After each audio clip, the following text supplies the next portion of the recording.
This is Join Us in France, episode 421. 421. Bonjour, I'm Annie Sargent, and I am happy to bring you a tiny bit of France right into your ears.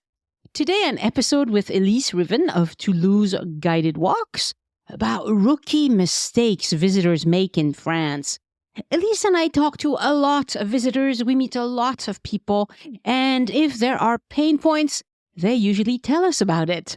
We keep it light and fun, but we want you not to make those mistakes. And if you don't, I guarantee that you'll have a much better time on your vacation in France. And for those of you who are not rookies, I wonder how many of these mistakes you made in the past, perhaps long ago.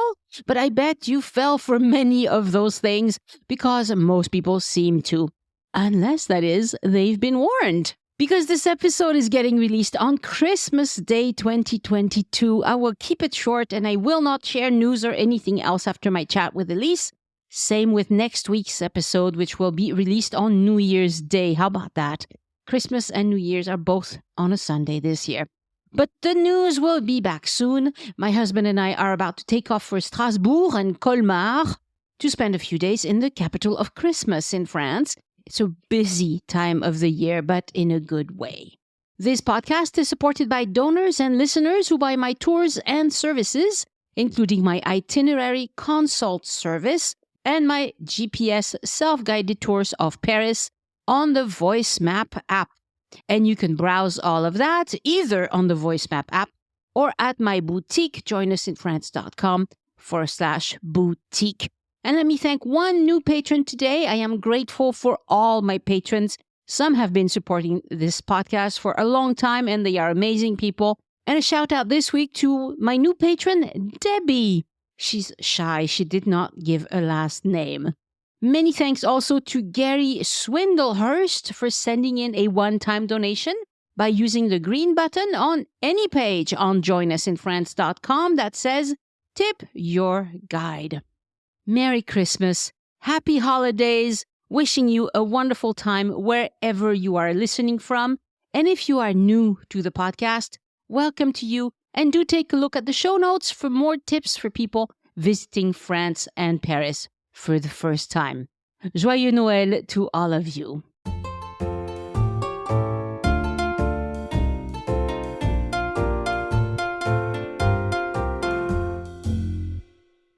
Bonjour, Elise. Bonjour, Annie. Today we have an interesting episode. I'm sure we're going to discuss lots of things that we might agree on, might not agree on. We'll see. We'll see. 32 rookie mistakes visitors make when they first come to France. This is a question I asked on the Facebook group, and we had a lot of participation. I think there was 180 responses. So lots of people chimed in. And I decided to select most of the things. I'm not going to give credit to the names because it's just too many people, but you'll recognize some of the things you wrote in there. Okay, so the number one is don't overschedule your days. In other words, travel should be fun and not a manic episode. I absolutely agree with you. And I know that sometimes when people write to me and say they're coming to Toulouse, and they give me an idea of where they have been for the few days before or what they're doing the few days after, I'm exhausted just reading the list, I think that it's much easier to appreciate everything if you slow down and take the time to really take things in and not look at your watch and say, well, in 2 hours we have to be here, in 2 hours we have to be there. Yeah, because if you rush it, it's not going to be pleasant. And perhaps one thing you could do is have more on your list than you can reasonably do, but then order things in a way that makes sense. So order them by area, first of all, so that you don't run all over the place for no reason. And also order them by importance. Yes. What is most significant to you?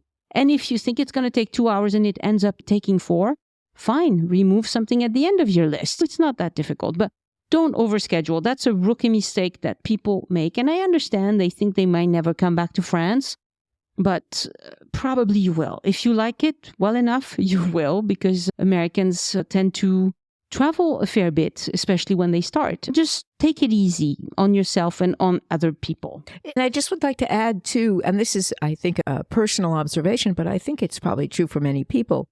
If you're really enjoying something, a place you're visiting, whatever it is you're doing, I don't know exactly, but instead of shortening the stay because on your schedule you plan to do something else, stay with it because that is the memory that you will keep with you. It will not be a good memory if you do so many things in a day. After a while, you have no idea what you did during that day.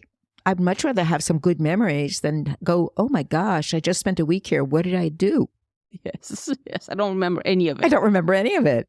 It all blurs together. Okay, this one is silly that is so close to the top of the list, but I'll do it anyway. Not waiting for self-cleaning toilets to shut and clean. Okay, I'll explain this again. I've explained it a million times, but there we go again. We have self-cleaning toilets in France. They're called sanisettes, and they are mostly free. Most cities have made them free. It used to be you had to put a coin in there. Mm-hmm. Mostly you don't anymore. What happens is when a person exits, the door is going to close again, and it will do a self-cleaning cycle. And then the button to open it will turn green again, and you can push it and go in. Do not go in right after another person because it needs to go through the cycle. Voila. And I must say, I have used a few, and I think I was originally reluctant, thinking, well, I live here. I know where I can go and stuff like that. But they're really quite useful. Yeah, it's not the end of the world. If you need them, use them. No. Most of the time, they are good enough. It's not a lavish experience. No, but it's fine. So long as you don't get lavé yourself. Okay, number 3. French people appreciate good manners, and it is impossible for me to overstate this. French people really want you to be courteous. And here we have a very specific idea of what being courteous means. It means saying bonjour before you say anything else. Anything else. Yes. Just say bonjour first, okay? And then you're fine. And then you'll be fine. I'm just going to give an example. Now, this isn't necessarily what a typical rookie tourist would be doing, but after all my years of living in France, sometimes in the middle of shopping in a big supermarket, which I do in general a lot, I see a shelf that does not have something I want. And there will be a bleep in my brain, and I see somebody stocking things. And before I know it, I've asked, is such and such available to have? And the person who is stocking will turn around and look at me and say, bonjour. I have been reprimanded because I didn't say bonjour before I asked the question. That's right. Yeah, just say bonjour first. Also, if you speak some French, you can use it, obviously. But if you don't, just say, pardon, je ne parle pas bien le français, or something of that sort. Just use a simple phrase just to say, I don't speak French. But if you say bonjour, pardon, je parle pas le français, they will be absolutely charmed, absolutely happy to help you. But if you just go up to them and say, I'm sorry, I'm a foreigner, and in English, it's not going to be a good experience. It's just not. Even worse than that, and this is a personal experience I had as a witness a couple of weeks ago, a couple who I would bet have been in France before, but maybe I'm wrong, came to sit next to me, not because they were coming to see me. They sat down at the table next to me in an outdoor cafe here in Toulouse. And when the young waiter came over, they said nothing polite. They didn't say hello. They didn't say pardon. They didn't say anything. They immediately went into a whole order of food in English without any kind of preamble. And it was so rude that I was absolutely embarrassed for them. Yeah, perhaps Americans value efficiency better than politeness in a restaurant situation, but here, forget the efficiency. Just be polite, make contact like this is another human being that you're greeting like a normal human being, and then they will take good care of you. Don't try to just rattle off whatever it is that you want to say. Number 4, choosing fashionable shoes, especially, over comfortable shoes. This is a rookie mistake people make when visiting anywhere in the world, not just France. And it is very important. Wear comfortable shoes because you're going to be walking a lot more than you do at home. So bring your best walking shoes. I've noticed a lot of the comments on Facebook in the group where there are still people who write and ask how classy they have to dress when they come to France, when they have to walk around Paris and everything. And I've seen finally a few people writing back saying, forget it. You can wear the same things you wear in the United States or in Australia, and nobody's going to look at you if you're wearing comfortable clothes and comfortable shoes. Right. Yeah, nobody cares. And we'll get back to that in a second. Number 5, if you really want to buy an item that you see in a store, don't think I'll come back and get it later, because you probably won't find it again. If you want it, get it. Okay? That's really simple. Like, just get it when you see it. Or if you walk away, that means, well, it's okay. I might like it, but I'm not sure. And that's fine. In that case, walk away. But if you really want it, get it right away. That's a rookie mistake, because back at home, perhaps you're used to doing, looking around at the stores and going back again and going back again. You're not going to do that here. You can't do that here. You're visiting. Number 6, thinking that restaurants will serve you lunch or dinner because they are open. This is a big rookie mistake, because in France, they serve full meals at set times. And very often, the restaurant will stay open. They will just continue serving drinks the rest of the afternoon, and they won't have a cook at all in the kitchen. This happened to me last weekend. I was in Aigues-Mortes, and Aigues-Mortes is a quite touristy place. We were trying to find a place that will serve us lunch. It was around 1:30, and everybody said, the cook's gone. By 1:30? By 1:30. So really, you need to eat at French Standard Time. Otherwise, what we had to do is we went to a place that specifically the reviews online said that they served nonstop. And it looked like they would, because they had bread and quiche and things like that, which you can warm up easily. You don't need a chef to do that. I think it's also important for people who have never really been to France, or who really may have not paid attention, to note that there is a difference, because if a place says it is a restaurant, it means it has fixed meal times. If a place is a brasserie, it generally is open all day. And cafes do or do not serve food. Some cafes do and some cafes don't. But if you go to a place that has as part of its name restaurant, you can be sure it has fixed meal times. Yeah, and fixed meals they will start seating people around 12:30. They'll start bringing food around 12:30 as well. And they'll end 1:30, perhaps a little later. But, it's a really small window. In Paris, you can find restaurants that will serve you nonstop. And some places actually say nonstop service. And they usually say it in English. Those are fine, but you won't find them most places in France. In Paris, you will. Most places, you won't. And, if they turn you away, c'est la vie. I came too late. They don't have a cook. Oh, well. Don't get angry, like, oh, stinking French people won't serve me food, discrimination, blah, blah, blah, blah. They don't like Americans, blah, blah, blah. No, it's got nothing to do with that. It's just French stomachs are tuned to eating lunch between 12 and 2, so you have to get your stomach to agree. That's all. That's right. That's right. Number 7, somebody said, try walking away from the busy thoroughfare if you'd like non-touristy restaurants. And this is really good advice. If you're on the main thoroughfare, there's lots of people everywhere, lots of restaurants. Perhaps if you just walk a block away from that street, you'll find lots of other restaurants that are not as busy, where it's going to be more comfortable to sit down. So try that. Try not to follow the crowd too much.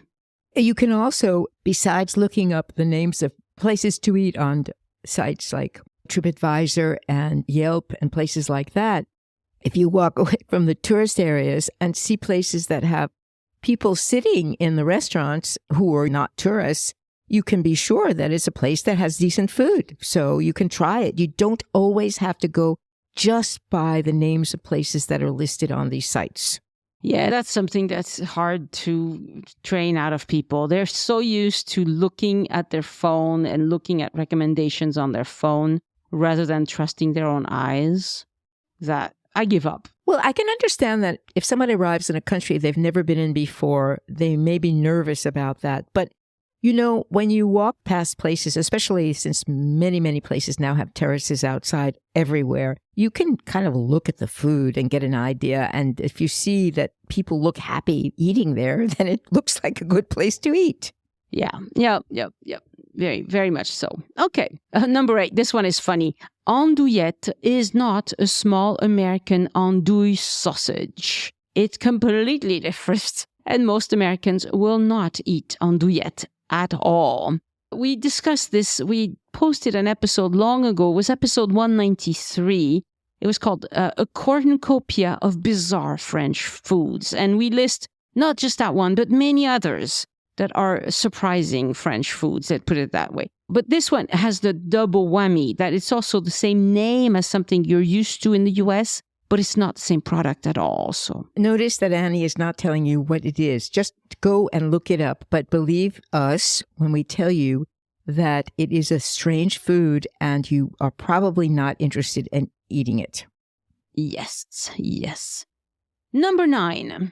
Chat with people when appropriate, but don't expect busy Parisians to listen to your long story about whatever it is. I mean, I'm sure you have delightful anecdotes to share with people, but if you're in Paris, even if they're being nice and talking to you, don't keep them for more than a minute or two because people are busy. And it's the same in New York, right? Now, if you are sitting on a park bench or you're waiting in line and people are just sitting there, that's a perfect opportunity to chat as long as you'd like, okay? But it's just, especially waiters, they really don't have time to listen to your whole experience with your allergies and your this and your that. Just tell them, I don't want nuts or whatever it is. That's one where you should be direct, I think, and just get it over with, especially in Paris.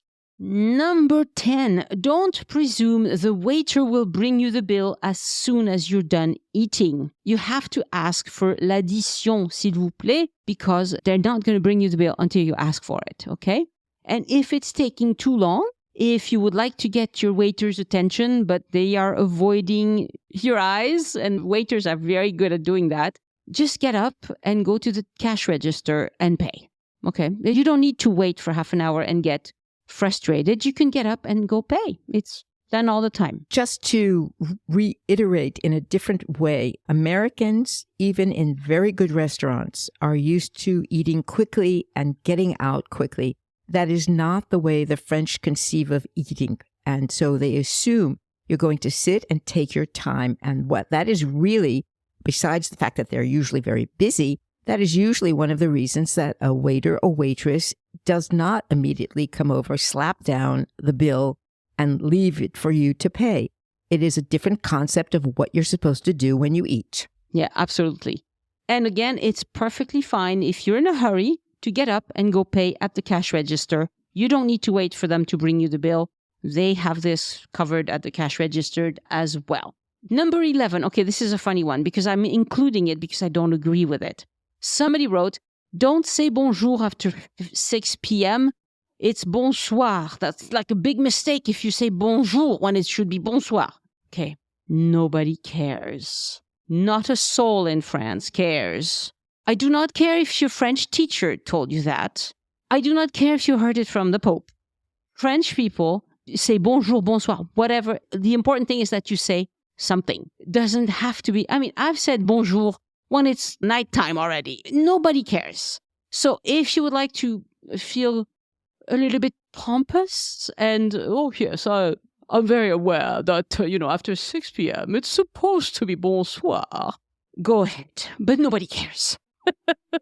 Most people won't even remember what you said. Yeah, nobody cares. It doesn't matter. It's a non-issue. Don't worry about it. Number 12, don't get angry if there are transportation problems, especially if you've overscheduled yourself. Transportation problems happen in France. There are strikes. There are difficulties with bus scheduling. I once took an hour and a half to get from Montmartre to the other side of the river in Paris. If you are on public transportation, you have to assume that you give yourself leeway in the time to get from one place to the other. Right. And right now we have a strike for the refineries, petroleum refineries. People are freaking out on the Facebook group saying, I need to get somewhere. My reservations, my this, my that. It happens. It happens. Just don't get angry. You could try to make a different plan. But, I mean, those refinery problems are very unusual. What's more habitual is a train strike or some sort of breakdown of a train somewhere or whatever. But just take it in stride, be prepared that there are going to be transportation delays no matter where you are in France. It's going to happen at least once, I can guarantee that. Rookie mistake number 13. Do not say tu to a stranger if that person is not clearly under 10. Apparently, Duolingo is letting people say, they tell you it's correct whether you say tu or vous. Oh, really? And so people are getting so used to answering whichever one comes first and not being corrected. This is why you should really take lessons with a real French person, with a French teacher, and not with an app. It would help. Oh, this is very interesting to me because I'm extremely aware of and sensitive to the tu and vous thing. And of course, I've lived here for a long time and I understand that sometimes it can be confusing. But if you are with people you do not consider part of your family or good friends and you do not know them very well, or they are not children, you do not use tu. Right. And this is changing somewhat in the professional arena where peers within a company tend to go to tu all the time. But you're not coming to France to work for IBM. You're coming to France to visit places, and you're going to be dealing with hotel personnel, with people at museums. Do not say tu to them unless they're under 10 years old. This is really simple. I don't know why. The other one, and this is one that gets to me a little bit because people do it all the time to me, you should not say salut instead of bonjour. Salut is what kids say to each other. That's what they do in the schoolyard. Salut is when you're talking to your buddies. A salut is a really informal slang kind of way of saying hello. So definitely not to be used under other circumstances. Right. So people write to me and they say, salut, I love your podcast, blah, blah, blah. It's fine. I understand. Your French sucks, but don't do it. Say bonjour or just hi. I mean, immediately, if you say salut in the wrong circumstance, everybody knows that your French sucks. Do you want that? I'm not in a very good mood today, am I? Well, no, I think it's just that these are things that are a little abrasive, but I think that these things that can be annoying. And I think that sometimes people don't understand that they can be annoying.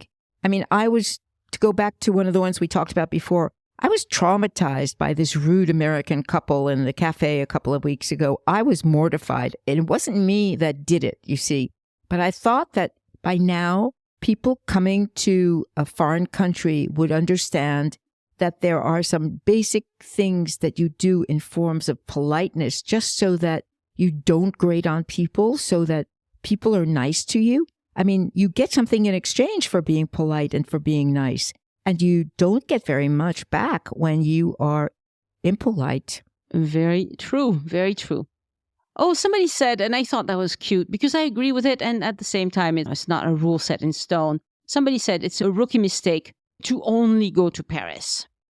Okay, yes, I would love for people to visit more of France than Paris, obviously. But Paris is wonderful, and that's a good place to start. Right. If you're going to come back again and again, there's lots more to explore. If it's your first time, you probably should spend some time in Paris because it is a very unusually beautiful city. Yes, and I think if you have a short stay, you really do want to concentrate on being in Paris. If you are lucky enough to have 8-9 days, then you can take a day trip out or two to get an idea of what it's like outside of the city. But I don't think there's really anything wrong with your first visit being Paris. There is so much to see. Yeah. It's actually much easier because if you just go to Paris your first visit, then you're going to get a good taste of the city and the people, the country. I'm not saying that people are the same everywhere. Obviously, we're pretty different in Toulouse than people are in Paris. But it's a really good place to start and a very easy place to start because there's so much to do. You're never going to run out of things to do. I had the case of a person I was doing an itinerary planning session with, and she was coming with teenage kids. And you know how teenagers are. Sometimes they cooperate and sometimes they don't. And she was hoping that they could all go in their different directions throughout the day. But she was also hoping not to go to a city. Well, you know, that's really difficult because if you're in a city, there are lots of options. If you're in a smaller town, there are fewer options. And so, you know, you have to consider these things. And Paris is a very good place to start. Number 16, it's a mistake not to try the daily special at restaurants. Absolutely. Yes. And so this is especially true if you would like to be served fairly quickly. When you go to a restaurant, they will have usually le menu. And we talked about this in a couple of other episodes. Perhaps we should do another one soon. But le menu is the daily special. And usually they will offer 2 or possibly 3 appetizers. They will offer 2 or 3 main dishes and 2 or 3 desserts. And if you would like to do appetizer plus main meal, it's one price. You could just take the main meal. That's another price. You could just take the appetizer. That's another price. You could take all 3. That's another price again. And you could add wine and you could add drinks or whatever. But whatever they have on that daily menu, on that daily special, is something that they are prepared to serve pretty quickly. And it is fresh because it means that it's something when they have daily specials, it's the chef and his buyers who go out to the markets to see what is available that they can get. And so you can always be guaranteed that things that are daily special are very, very fresh. Yeah, it's true. I agreed with that one because you can eat whatever you'd like. But it's true that the stuff that's on the daily menu is usually a good choice. Number 17, not understanding how trains work. And on this one, I really think we need to do a special episode on that, Elise. You don't mean the mechanics, obviously. No, not the mechanics. But, you know, Americans, as a rule, never take trains, right? Most Americans have never taken a train anywhere. And so it's a little bit of a different mindset. Trains are fantastic. They are very ecological. They are very easy. But you have to understand what's happening. Otherwise, you might be quite surprised. So we'll make an episode about that because, yeah, there's quite a bit to explain here. Number 18 is not understanding French restaurant etiquette. And for that, I would recommend that you listen to episode 91. It was called Tipping and 10 Things You Did Not Know About France. And people ask about tipping all of the time. And I think we have another point somewhere in there. Yes. So we'll get back to that in a second. But French restaurant etiquette is somewhat different. Although if you kind of read the room, you'll get it. It's not that different. Number 19, somebody wrote, it's a mistake to take a hideous package tour rather than organize your own trip. And a few people jumped on that because there was a fair bit of back and forth about this because, okay, I think tours can be just fine. Organizing your own trip is not for everyone. There are people who will do fine. And it really depends who you're touring with, really. I mean, I talk to people on trip reports who go on cruise experiences, and very often what they do is they get my voice map tours because with the cruises, they have tours organized at certain times of the day, but the rest of the time, they don't know what to do. So they often get my voice map tours, which is, fantastic. There's even a tour guide recently. She bought 100 of my tours codes because she was like, well, I give tours in person, but then people want me all day. And instead of me being there all day, I'll tell them to take your tour, because she's walked them and she's like, they're great. I'm using them. That's good. I would also add, having spent quite a number of years doing tours that were with small groups, and I say small, I mean no more than 12, 13, 14 at the very, very most. I think that tours are very good, but you have to be sure of what kind of a tour is good for you. And if you want individual attention, you don't go on a tour with a lot of people. You go on a tour that's really designed for very small groups, and that you look very carefully at the itinerary to see what they're going to do.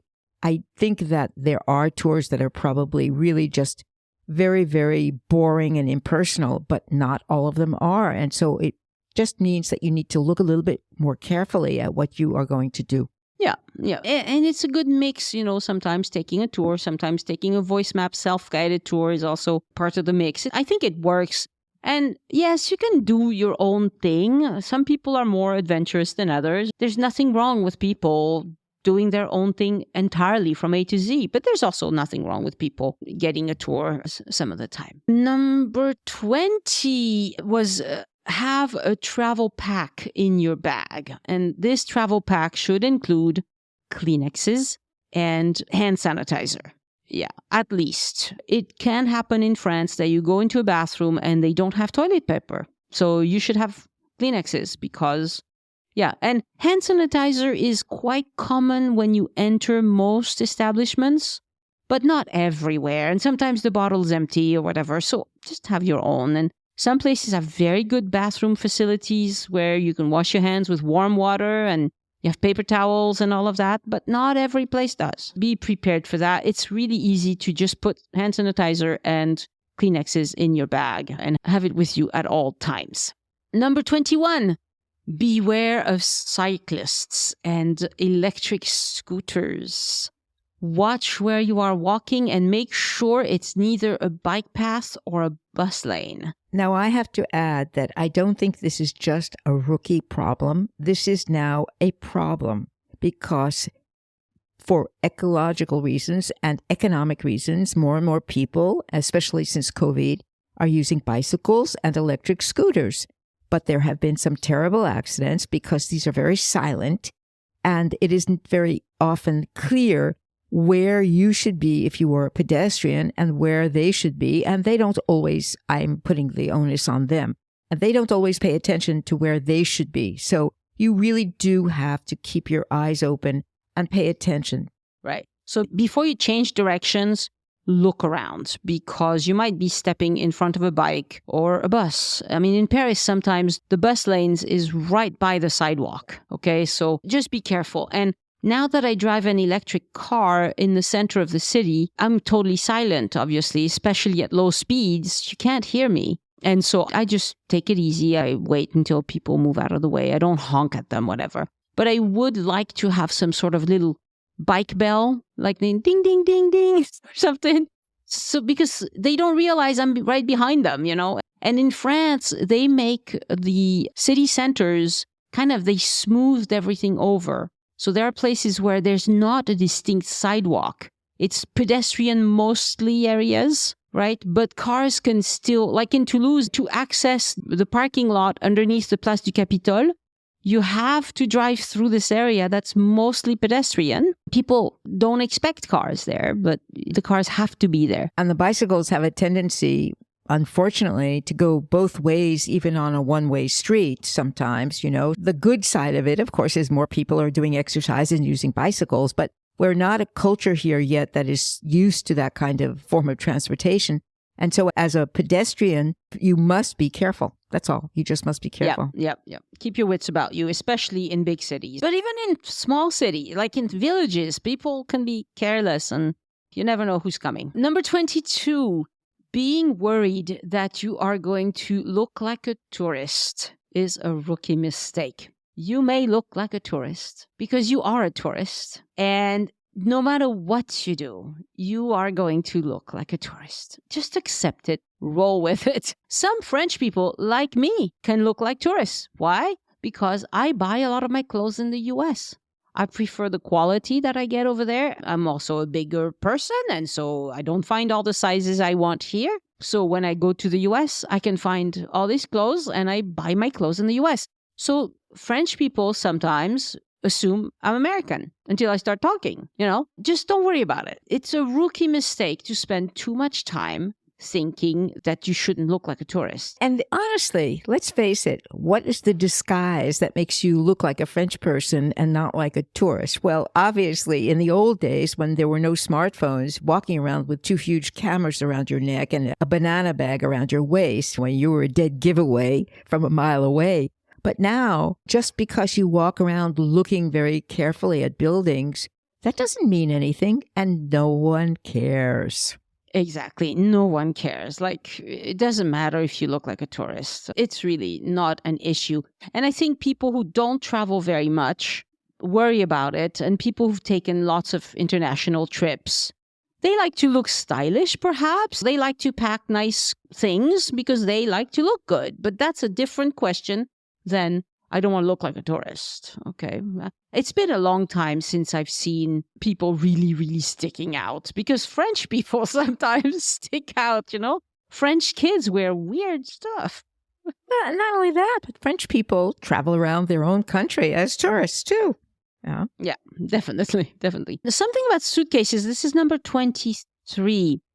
Be prepared to lift your suitcases and walk with it.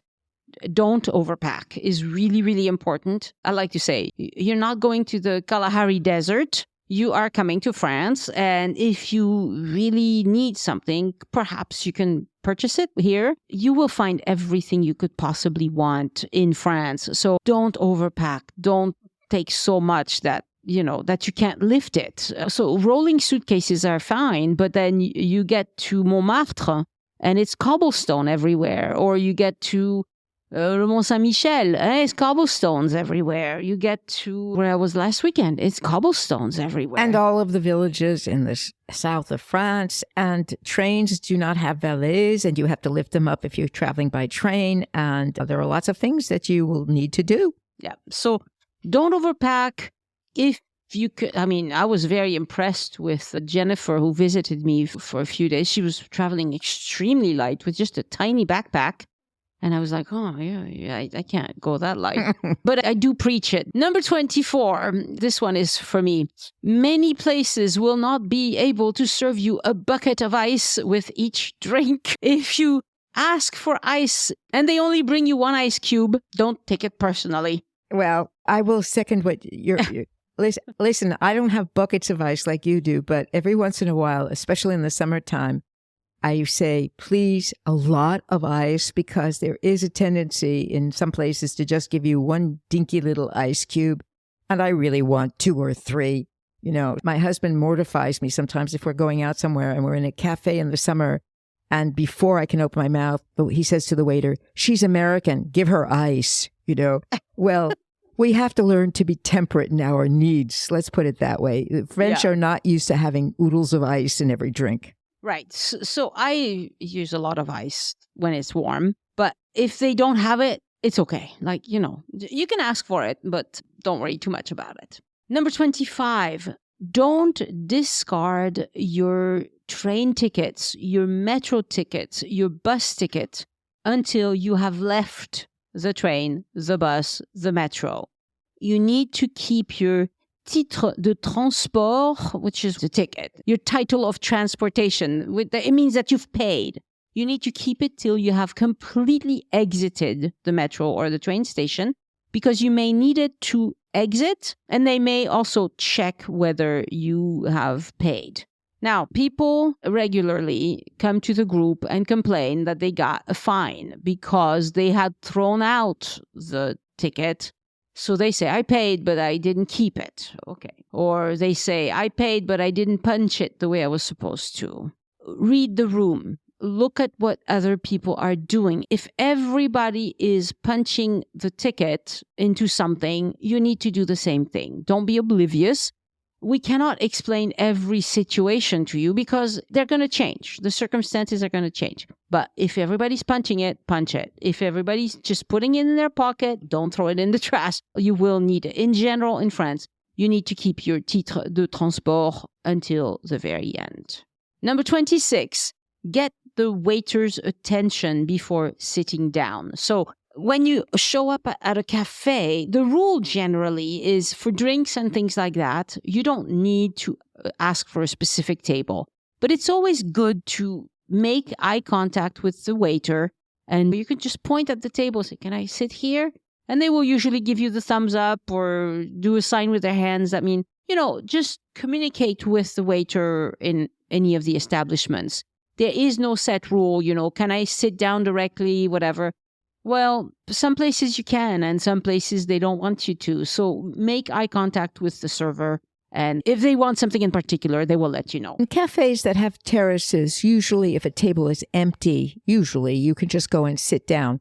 But when you go inside to the interior part, and especially if you're going to eat, it's very good, as you say, Annie, to give eye contact to a server because you may or may not be able to choose your table. Right. And if they've sat the table for a meeting that, there's utensils and things like that, then obviously don't sit there for just drinks. To me, that makes sense. Number 27 is pretty funny. Trusting the GPS too much. You have a story about that, Elise? Oh, yes, I do. All right. Sorry, family and friends. I discovered going to Provence this year that it has become it's like an appendage to Americans right now, I think. The idea that they cannot go anywhere without looking at their GPS. Now, one of the things you may not realize in France, if you really just walk around looking at your GPS on your phone, is that there are street signs and there are indication signs everywhere. There are directional signs everywhere. And it is, in fact, my experience from this past summer that sometimes the signs are actually far more reliable than the GPS. And not only that, but if you spend all your time with your nose in your phone looking at the GPS, you don't see where you are. You don't see what is around you. France is a country that has excellent roads and has excellent signs just about everywhere. And it is very strange to me that people will look at a sign. This is a direct personal experience in a car going to a village on a road where there's the sign that has the arrow that says this way to the top of the village, and the GPS says the other way. And I said, that's the sign. There you go. Oh, no, the GPS says otherwise. Well, it took us twice as long to get there. Right, or the GPS will take you a way that makes no sense because it's too narrow or because it's a one way or whatever. So, for instance, we were at Vallon-Pont d'Arc and we were going to stop at Pont du Gard. So I told the GPS to take me to Pont du Gard. So at first you don't see any signs for Pont du Gard, obviously, right? But as you approach, when you're within 2-3 kilometers, you're going to start to see city signs that say Pont du Gard this way.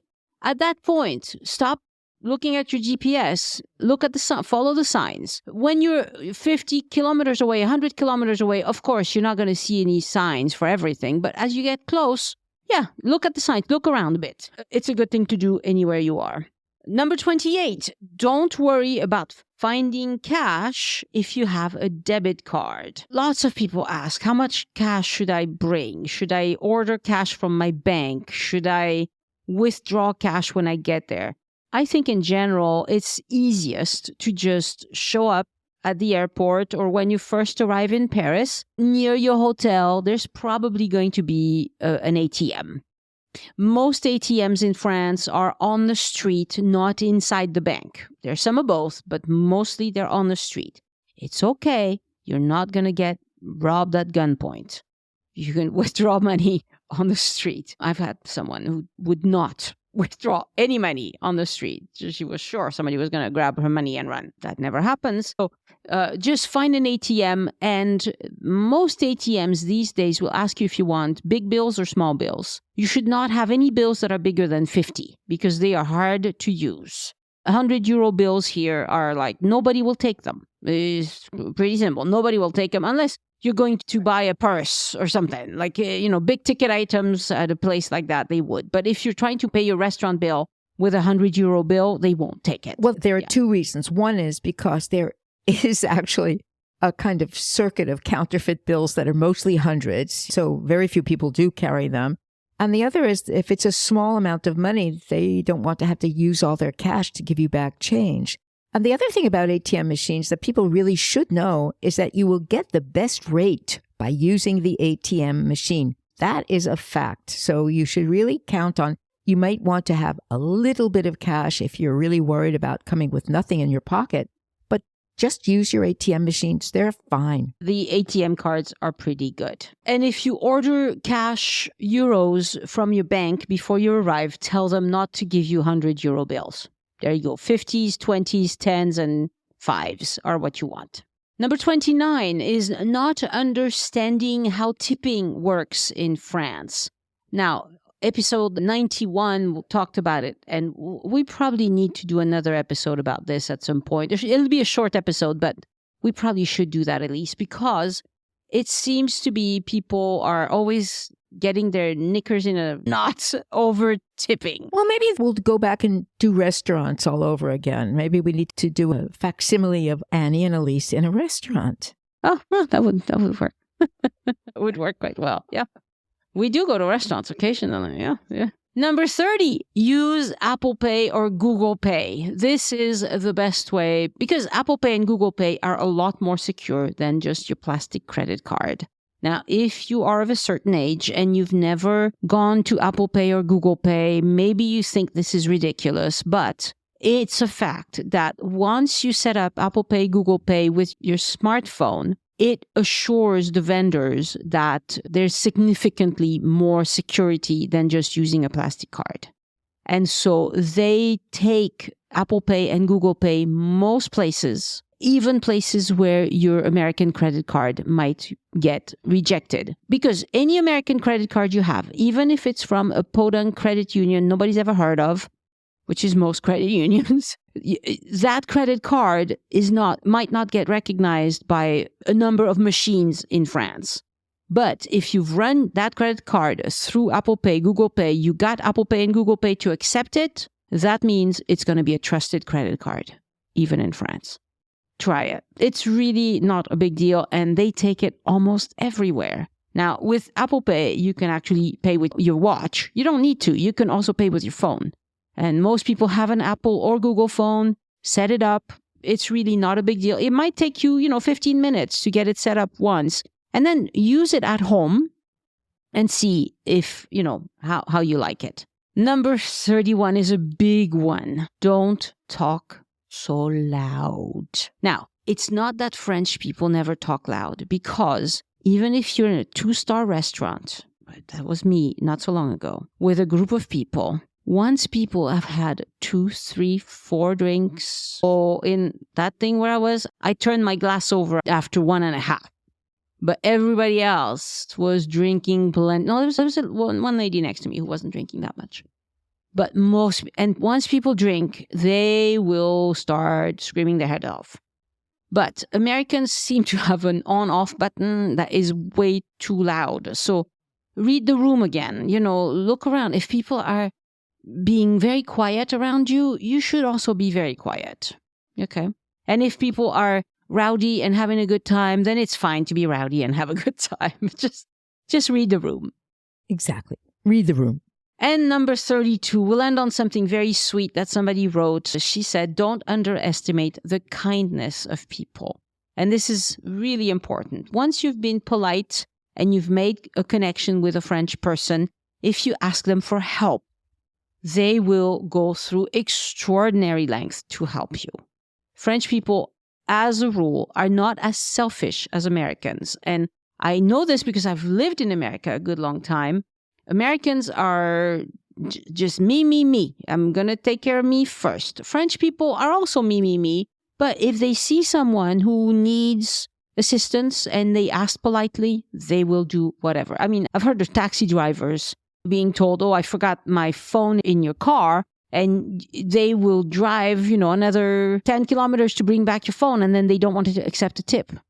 That is amazing. That is actually amazing. So people are really, really good, but you do have to be polite. And let me just add something, because there is still this lingering reputation of French people being rude and of people, especially in Paris, being brusque and unfriendly. It's not true.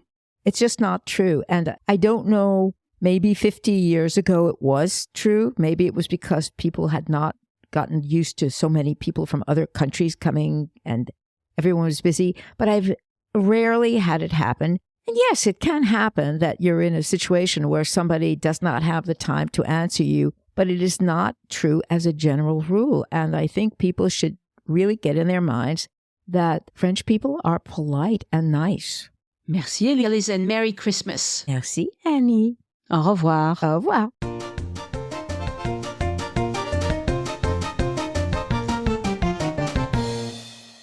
The Join Us in France travel podcast is written, hosted, and produced by Annie Sargent and copyright 2022 by Addicted to France. It is released under a Creative Commons Attribution, Non-Commercial, No Derivatives license.